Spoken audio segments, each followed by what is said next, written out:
Al Centro de la Dona es un espacio para todos los que quieran encontrarle sentido al sinsentido.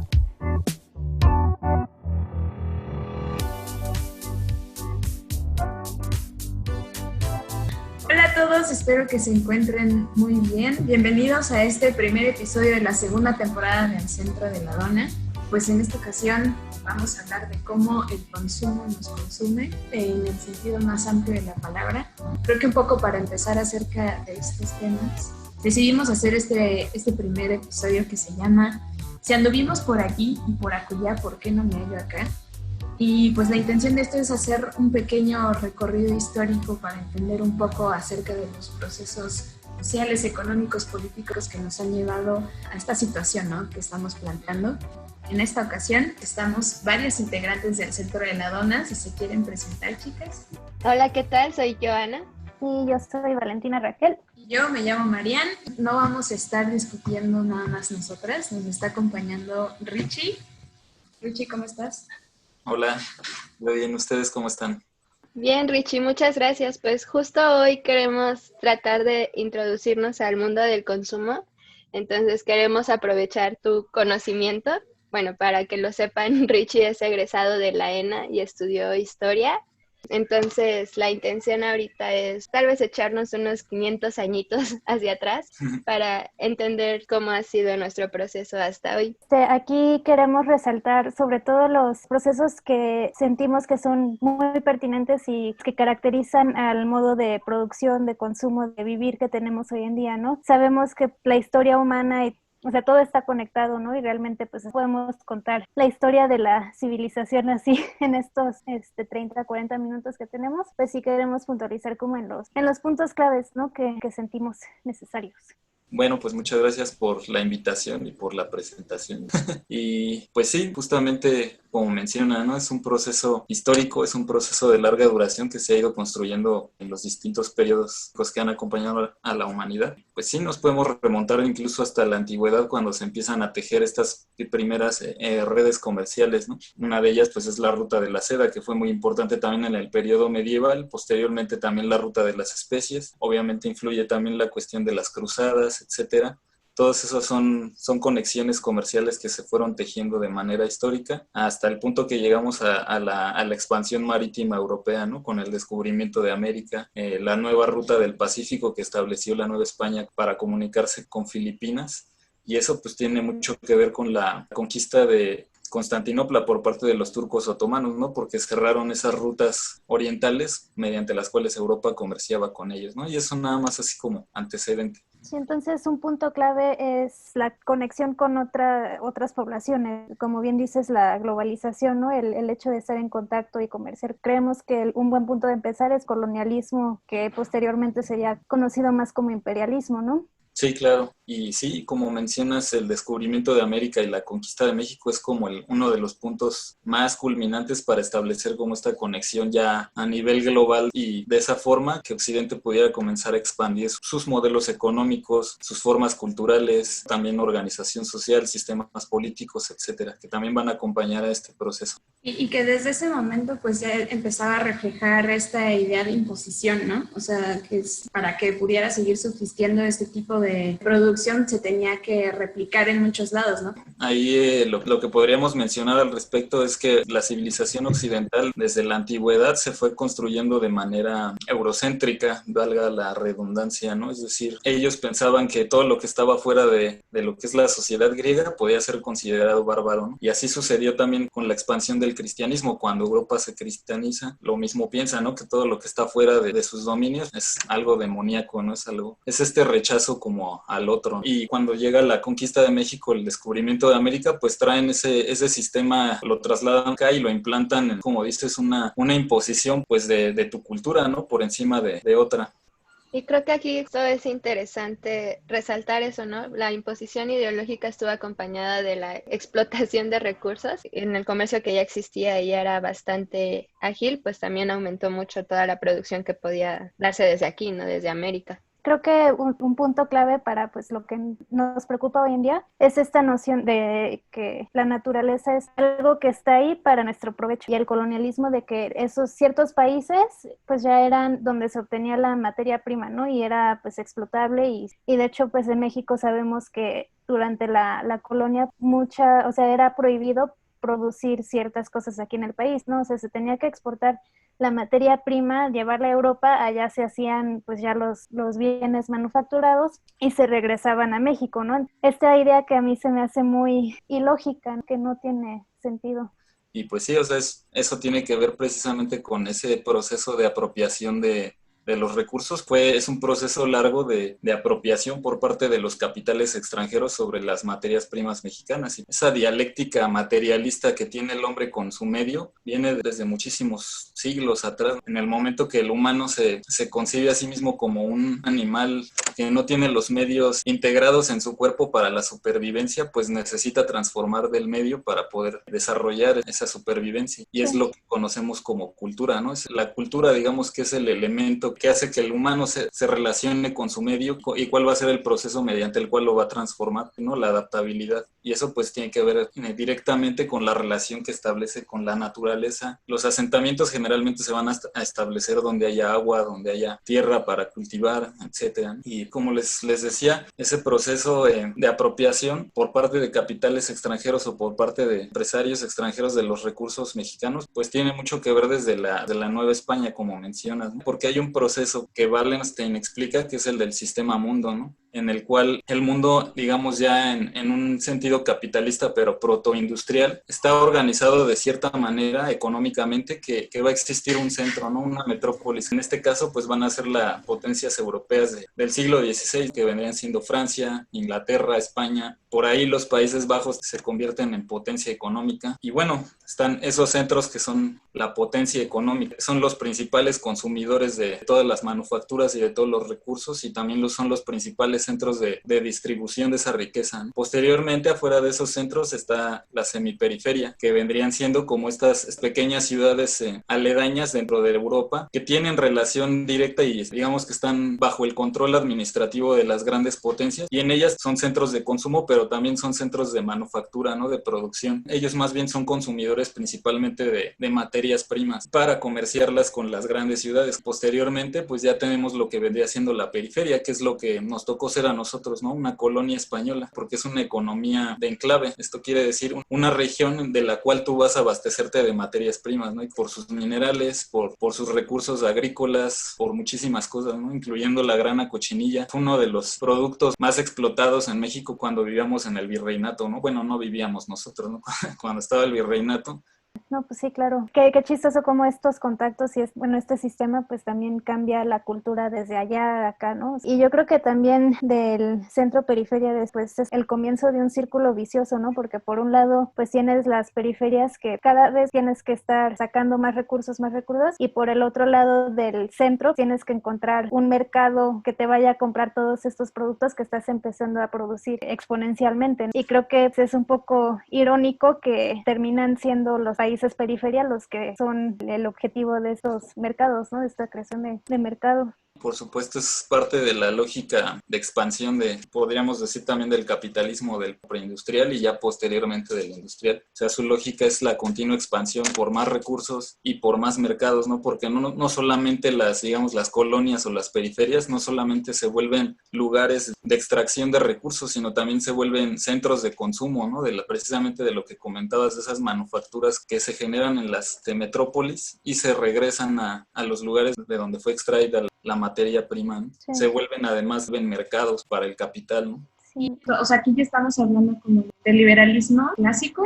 Pues ahí digamos que no es que un día dijeron, pues hoy vamos a ser liberalistas, ¿no?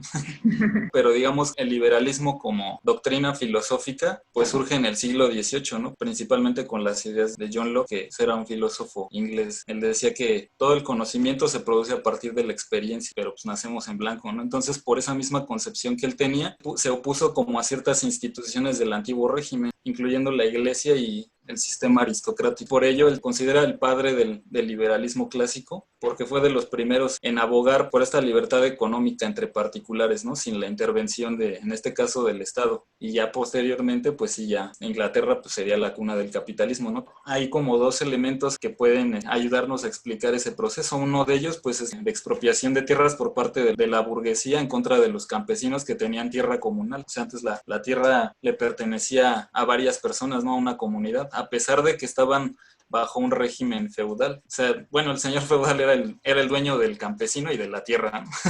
En pocas palabras. Pero el campesino tenía los medios de subsistencia por medio de la tierra, los medios de producción y los medios de subsistencia. Pero posteriormente, con esa expropiación que se produce a raíz precisamente de la Revolución Inglesa, que derrumba las antiguas instituciones como la monarquía y la iglesia, ¿no? Se le quita la tierra al campesino y se hace propiedad privada. Y ese proceso pues fue violento, ¿no? La tierra pues se las quitaron por la fuerza, ¿no? No se la compraron, no se la hipotecaron, no fue un proceso, digamos, consensuado, sino fue de manera violenta, fue un despojo, ¿no? Y otra de las cuestiones que ahí influye ya para que se establezca, digamos, la revolución industrial y ya esta aceleración en la producción y, digamos, control total del capital sobre la producción, se da con la invención de las máquinas, ¿no? Marx le llama la subordinación real del proceso de trabajo, que es ese momento en el que ya el trabajador solamente cuenta con su mano de obra como mercancía, pero además está sujeto al tiempo que la máquina le impone para la producción. Ahí es cuando la jornada laboral es redituable para el empresario, ¿no? Para el capitalista. Ya el trabajador ya no es quien controla la producción, ya no es quien controla el tiempo de su jornada ni la cantidad de lo que va a producir, ¿no? Y genera el control económico y el control político para la clase burguesa, mediante la cual pues ellos van a establecer como su política económica el liberalismo, ¿no? La libre competencia, el libre mercado, la no intervención estatal entre asuntos de particulares, la defensa de la propiedad privada, todas esas cuestiones. Creo que al final fue un poco sustituir un poder por otro, porque aunque al principio era muy claro los beneficios económicos que podía traer, pues al final el poder solo cambió de bando, ¿no? Y aunque la iglesia ya no tenía todo nuestro control, los empresarios sí empezaron a manejarlo, ¿no? Y es que yo creo que también en esos momentos pues no tenían la noción de que tal vez esto vaya a afectarnos a la larga, ¿no? Y de que los recursos son finitos, o sea, no tenían esos conceptos que hoy en día pues tenemos casi encima de nosotros. No estaba planteado ni siquiera en su imaginación nada de que pues esto nos iba a salir el tiro por la culata o lo que sea, ¿no? Que en ese punto nada más quisiera decir este dato curioso. Yo digo esto, pues, ¿no? En general, pero por ejemplo estoy leyendo un libro, ¿no? Súper bueno de la invención de la naturaleza, se llama, sobre Alejandro von Humboldt, y él escribía en 1800, poquito antes, de que los sistemas de monocultivos y eso transforman el entorno y nos van a joder. Sí había algunos personajes desde hace 200 años que pues sí tenían nos advertían, ¿no? Y pues creo que se asocia un poco también a cómo se genera la historia, ¿no? O sea, realmente se está contando la historia y puede disminuir un poco los impactos que realmente se estaban dando. O sea, yo creo que la revolución industrial se nos explica como una época donde hubo muchos avances tecnológicos, pero, o sea, finalmente esa información se configuró para que nosotros nos quedáramos más con la idea, pues, de que hubo muchos avances, ¿no? Y dejaba un poco de lado de que estaban, pues, en situación de vulnerabilidad muchísimas personas, o lo que estaba pasando en Londres, tenían tanto smog que los niños tenían polio, que les faltaba vitamina D porque no había sol y vivían hacinados. O sea, siempre fue como, predomina más un tipo de información que otro. El lavar cocos para seguir en ese sistema. También es parte de esta visión occidental del progreso y de cómo se tendría que progresar en todo el mundo, ¿no? Sí. Sí, todo esto que mencionan o sea, las clases sociales nacen en el momento en el que nace la propiedad de cualquier tipo, puede ser propiedad comunal o propiedad privada. Y ahí, pues, por ejemplo, es lo que Marx compara ese surgimiento de la propiedad ligado a las clases sociales con el momento en el que Adán muerde la manzana, ¿no? Del fruto prohibido, el árbol del fruto prohibido, porque dice que es como si se desatara todo el pecado para la humanidad, ¿no? Pues a partir de ese momento es cuando se dividen las clases sociales entre, pues, poseídos y desposeídos, ¿no? Desde luego que siempre los que van a tener el poder, las élites, van a ser quienes desarrollen un discurso mediante el cual ellos se legitiman en ese poder, filosófico y retórico, mediante el cual van a convencer a la humanidad de que su teoría es la correcta, ¿no? De que su poder es legítimo, ¿no? Lo mismo había hecho previamente la aristocracia cuando se instaló en el poder. Antes se hablaba del derecho divino y del derecho dinástico de estos grandes reyes que, pues yo como nací en cuna de oro, pues ya tengo que ser el rey de Inglaterra, ¿no? O tengo que ser el rey de Francia. Posteriormente, pues la Ilustración, que es una ideología burguesa, pues se opuso a esas creencias, ¿no? Pero implantó las suyas, ¿no? Que es la libertad, de que todos nacemos iguales, aunque no sea cierto, de que todos tenemos derecho a la propiedad privada, aunque pareciera que no, etcétera. Son los mecanismos mediante los cuales el discurso nos orilla a pensar que podrían ser como modelos viables, pero pues en la teoría todo es muy bonito y en la práctica es otra cosa porque se implementa por seres humanos, ¿no? Que somos altamente volátiles.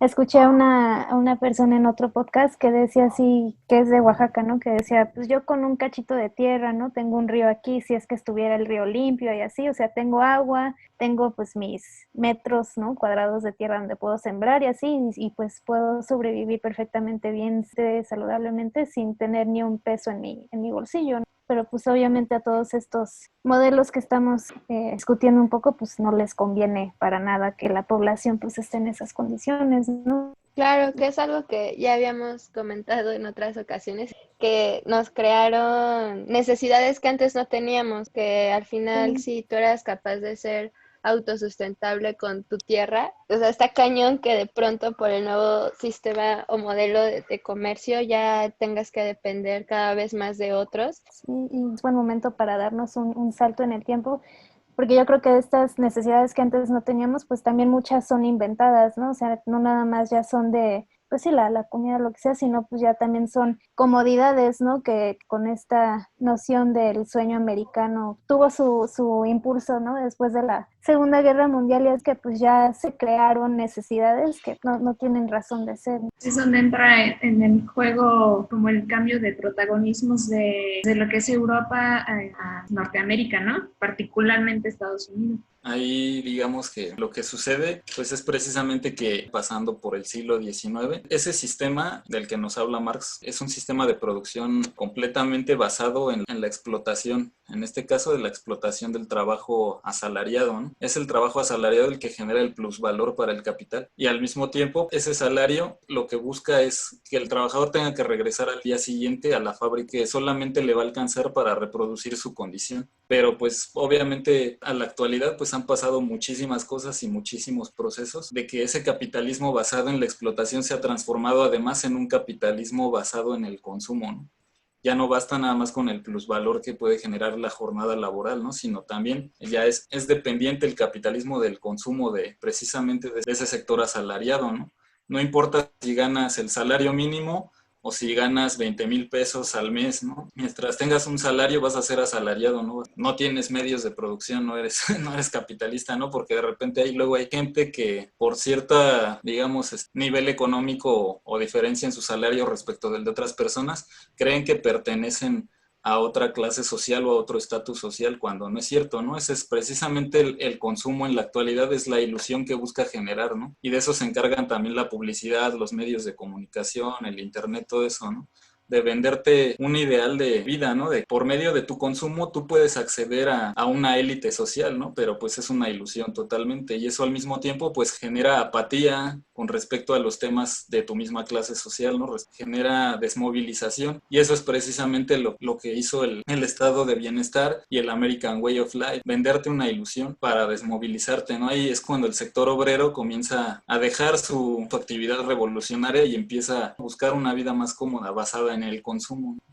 Con la aceleración de todos los procesos productivos, o sea, esta prisa por generar más, lo que fue haciendo fue pues promover esta idea del individualismo, ¿no? Pues nadie queda exento en la actualidad, ¿no? O sea, lo vemos incluso hasta en las subespecializaciones, pues en la manera en la que pues, nos conducimos en la vida es como hacer acciones propias que contribuyen a un bien mayor, pero no estamos muy acostumbrados a pensarlo al revés. Y era como un plan perfecto, ¿no? Porque funciona de muchas maneras. Y también a la par de todo es, pues también la creación de la idea del desarrollo, el subdesarrollo, ¿no? Fue ideado por estos países, Estados Unidos principalmente, ¿no? Que pues un pretexto para expandir esta manera de producción, de consumo, etcétera, pues este país está en subdesarrollo, ¿no? Y yo voy a ayudar a que salga de eso y pues voy a llevar estas nuevas tecnologías y pues nada más simplemente fue pues que ya todo el mundo se apuntara en ese rollo, ¿no?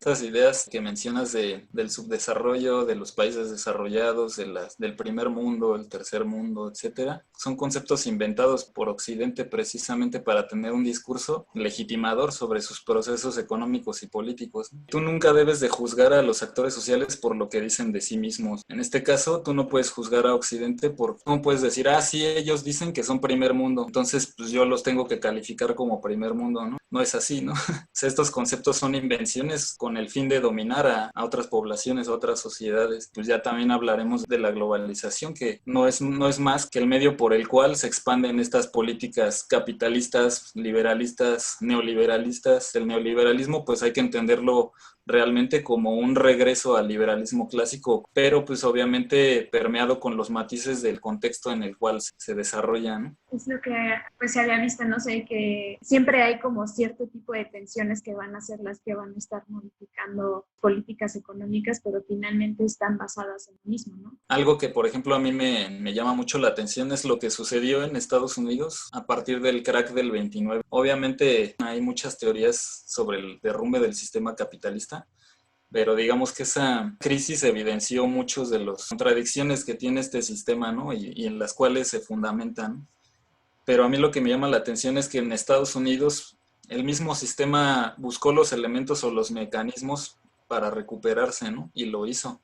Tan es así que después entró en el negocio de la guerra, ¿no? En el negocio de la Segunda Guerra Mundial y salió, obviamente fue una inversión, ¿no? Para ellos fue ganancia el resultado de la guerra, ¿no? Sí. Y pues ahí se empieza a establecer ya, que comenta, ¿no? Este estado de bienestar, esta sobreproducción, este consumo, etcétera, ¿no? Realmente cuando no hay crítica al sistema o cuando no se busca cambiar digamos, las bases que lo estructuran, es cuando el sistema va a encontrar los mecanismos para él mismo restablecerse, ¿no? Para poder recuperarse, ¿no? ¿Qué es lo que sucedió en esa crisis, por ejemplo? Y que vemos que pues, de sistemas tienen mucha tendencia o sea, a repetir la misma situación. Sí, claro.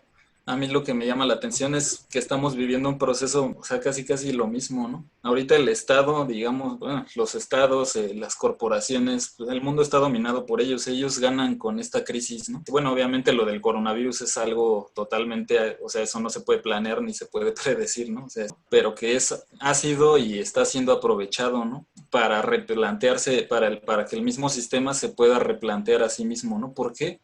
Porque no vemos en general como que las políticas internacionales, ni siquiera los gobiernos de los países, no están pensando en cambiar en el modo de producción, o sea, están pensando en la forma de adaptarse o de adaptar el modo de producción a esta contingencia, ¿no? Y eso es lo que a mí me resulta un poco grave, ¿no? O sea, toda la modernidad, todo el siglo XX y lo que llevamos del XXI ha demostrado que pues este sistema es muy voraz y pues que la riqueza se sigue concentrando en muy pocos, ¿no? Se buscan alternativos, pero para seguir dentro del mismo sistema, no para transformarlo, no para derrumbarlo. Sí, pues estas cubrebocas de marca, ¿no?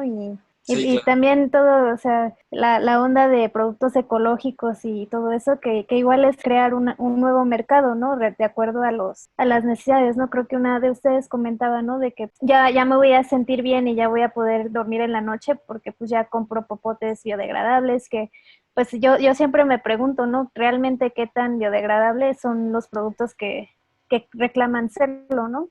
Y con respecto a de que pues la pandemia y el virus fue impredecible, o sea, sí lo es, pero sí es un hecho de que, o sea, van a ser cada vez más frecuentes los virus y las pandemias porque la humanidad está pues, con la deforestación, ¿no? Y estar en contacto con más especies silvestres que pues antes no lo estábamos, ¿no? Y pues ajá, de que les estamos quitando el hábitat a todos esos animales, que ya estaba como en un equilibrio con los virus que han existido desde siempre, pero pues cada vez más estamos entrando en contacto con ello, ¿no? Entonces, de cierta manera, pues sí es nuestra culpa, ¿no? Un poquito.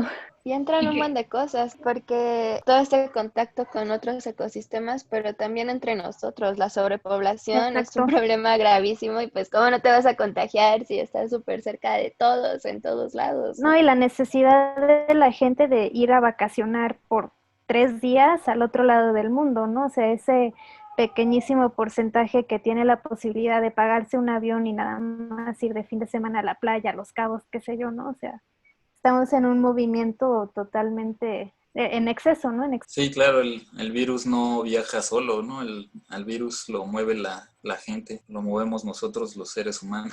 Y por supuesto que lo mueven todas esas redes globales que se han establecido y que se han ido construyendo históricamente, ¿no? Pero justo hablando como del coronavirus, porque creo que fue David Harvey el que lo mencionó. Este tipo de crisis creo que funciona como una arma de doble filo porque pues a menudo pueden funcionar como una justificación para decir que el capitalismo no es el problema, ¿no? Sino es que vino un agente externo que vino a movernos el tapete y finalmente pues le puede echar más la culpa a un virus que a la manera en la que nos estamos pues moviendo, ¿no? Pues sí, ¿no? O sea, este carácter como de desmovilización por medio de o sea, te culpan, el mismo sistema te culpa, ¿no? Es lo que decía, por ejemplo, Vale con la cuestión de los popotes, ¿no? O sea, te crean todo un mecanismo y todo un sistema para que tú que en algún momento te inconformaste con algo, pues te lanzan una mercancía para que tú la consumas y eso quitar esa subversión que tú traías en contra de, pues no, ya no digamos del sistema, sino de uno de los elementos que conforman el sistema. Está más que probado que es el propio impacto que el sistema ha generado en el medio ambiente, lo que ha orillado como a no nada más enfermedades, sino vendrá pues lo del calentamiento global, la deforestación, las emisiones de dióxido de carbono cada vez más grandes, etcétera. Entonces, cuando nosotros pensamos en hacer crítica, por ejemplo, contra el racismo, contra la contaminación, contra el daño ecológico, hay que pensarla también desde la crítica al sistema capitalista, porque es el sistema el que implementa todas esas políticas destructivas, es el sistema el que genera ese impacto, ¿no? Sí, porque también otra parte es que pues muchas como de estas soluciones que se generan dentro del mismo problema a menudo sirven de paliativos, ¿no? Para pues atenuar un poco la carga y la responsabilidad que deberíamos asumir pues, de tomar acción en muchos aspectos, ¿no? Sí, Y claro. aquí, no sé, yo comparto un buen la desconfianza de Vale, como en las grandes empresas y sus nuevos productos ecológicos, porque al final nos siguen viendo como un mercado y que vamos a consumir tal vez sí con, no sé, menor carga moral, por así decirlo, pero al final los que nos están dando los productos, o sea, todas estas grandes potencias económicas, pues ya no tienen ningún planteamiento ético, ¿no? Tienen esta nueva oferta ecológica porque es lo que el mercado ahorita está solicitando, pero no continúan con sus productos normales y continúan con la explotación y no ven el trasfondo, ¿no? Solo ven el seguir produciendo y seguir con la oferta y demanda que ahora está surgiendo. Y que todo ello no hace más que aumentar, ¿no? Como bueno, lo que habíamos mencionado de que íbamos a abordar esta parte de la globalización, ¿no? En la que pues se sigue expandiendo pues este tipo de sistema y se está reproduciendo en muchos lados y pues contribuye a que sea pues mucho más generalizado, ¿no? El problema con la globalización no es nada más su carácter expansivo del capitalismo, ¿no? Sino además el carácter impositivo, ¿no? Que pues lo que necesita el capitalismo es mercado, es consumo, es producción, es mano de obra.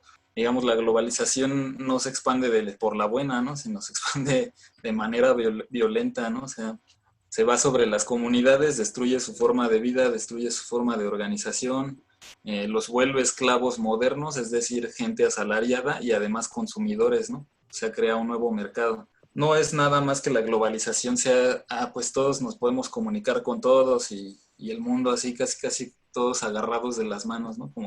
Como en Los Simpson cuando dicen, imagínate un mundo sin abogados y todos así agarrados de las manos. No, no es así. En realidad, pues la globalización es destructiva, ¿no? Destruye la cultura de otras comunidades, destruye su forma de organización, destruye su modo de vida, destruye sus modos de producción. El problema es muy grande, ¿no? Y es muy grave. Sí. También yo tengo entendido que un punto así súper clave para nuestro país es pues la inversión privada y extranjera, ¿no? O sea, extranjera como en letras capitales, ¿no?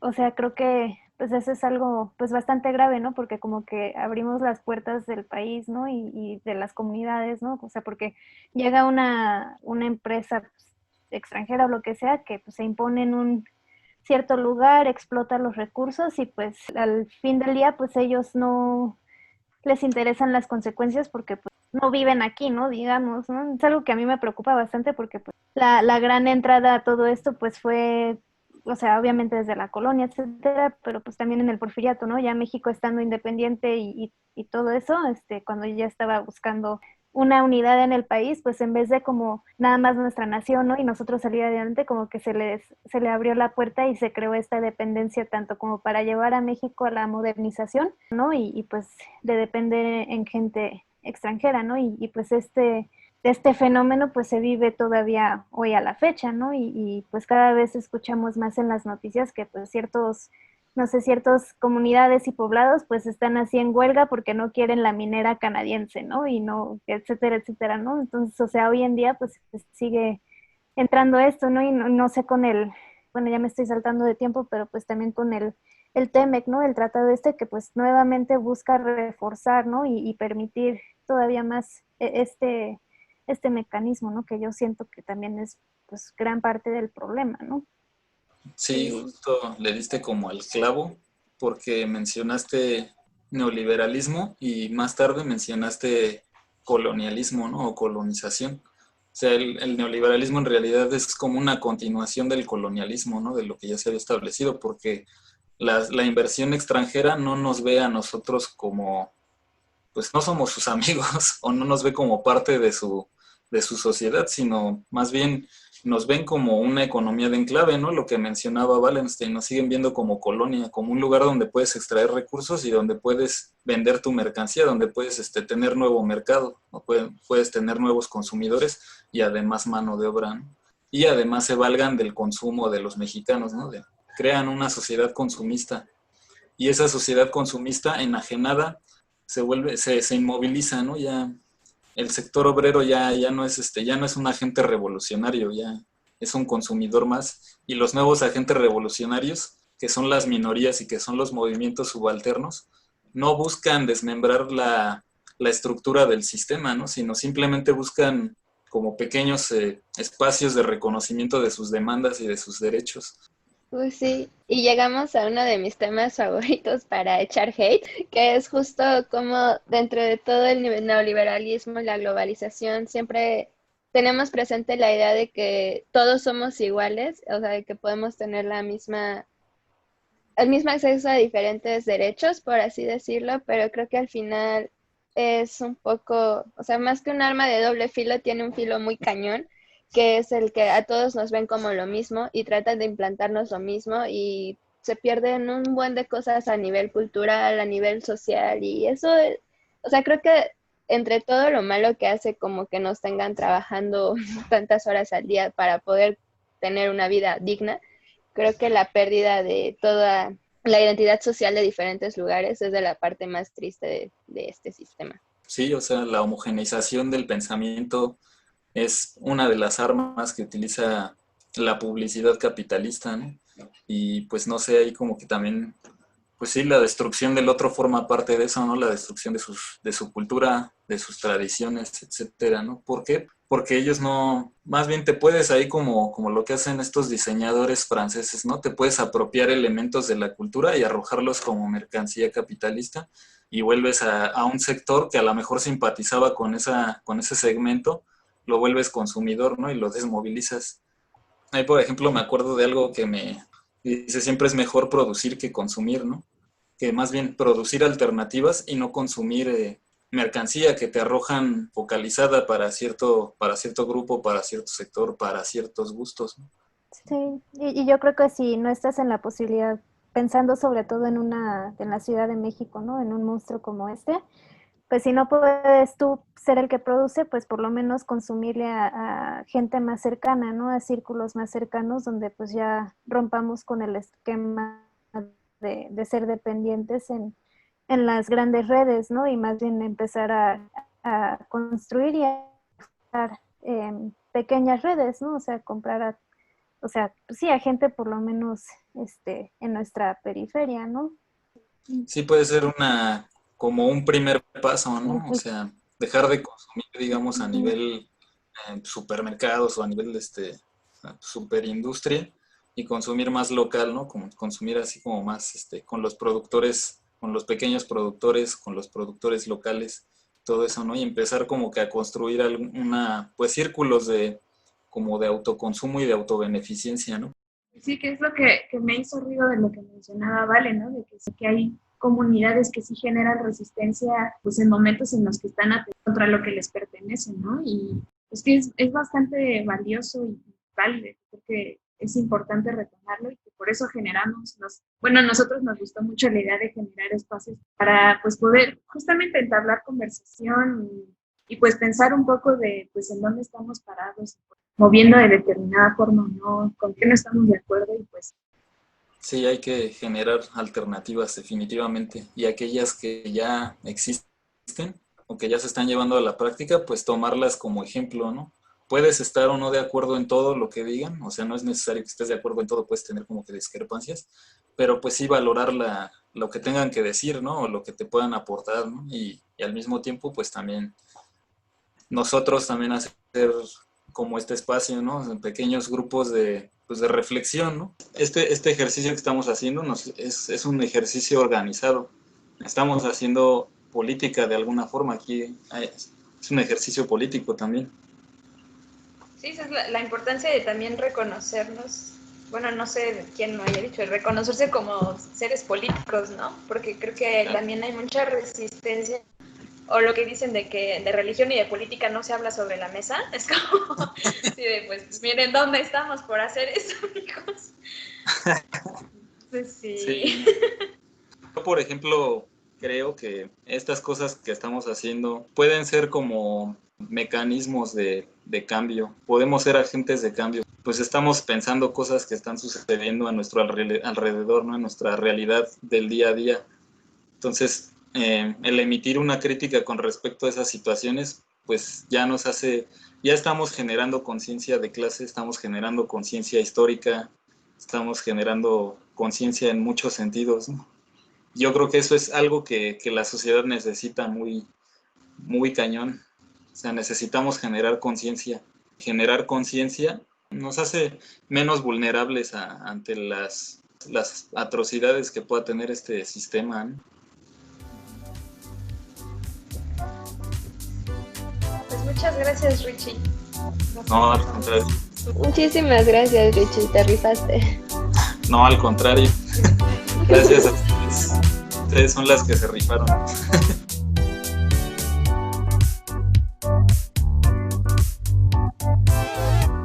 Pues gracias por escucharnos y acompañarnos durante este episodio y recuerden que también nosotros queremos escucharlos a ustedes, saber qué opinan y qué han reflexionado acerca de estos temas. Y por si se quedaron picados, el segundo capítulo tratará sobre la cultura, donde nuestros compañeros abordarán a su modo de ver el panorama actual del sector cultural y hablarán también de los efectos que ha provocado la pandemia.